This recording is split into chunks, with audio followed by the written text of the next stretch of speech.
Big boss Marathi season 6च्या चौथ्या आठवड्यामधून 2 सदस्य जे आहेत ते घराबाहेर गेलेले आहेत. एक सदस्य तर शॉकिंग आहेच आणि दुसरा जो आहे तो अपेक्षित होता असंच जे आहे ते म्हणता येईल. कारण की या आठवड्यामध्ये जे आहे ते टोटल 9 जण जे आहे ते नॉमिनेटेड होते आणि त्यामध्ये सर्वात जास्त बॉटममध्ये असणारे सदस्य होते सचिन कुमावत, आयुष, संजीव आणि त्यानंतर होता आपला ओमकार राऊत. असे 3 सदस्य जे आहे ते बॉटममध्ये आपल्याला बघायला मिळालेले होते.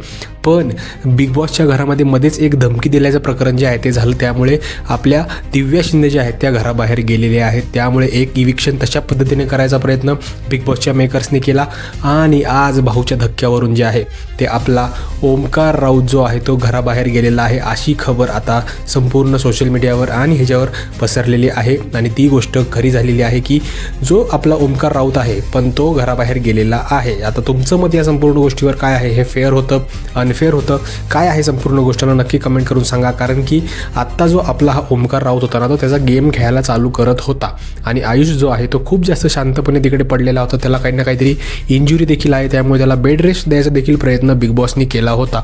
पण तरी देखील ओमकार राऊतला घराच्या बाहेर काढायचा प्रयत्न जो आहे तो झाला आणि त्याच्यामागचं रिझन असं आहे दिव्या शिंदे जे आहे आणि त्याचा बॉन्ड जो आहे तो खूप छान दिसत होता आपल्याला. पण दिव्याच बाहेर गेल्या त्यामुळे ओमकार राऊतला जे आहे ते घराबाहेर काढलेलं आहे असं मला वाटत आहे. बाकी तुमचं मत काय आहे नक्की कमेंट करून सांगा.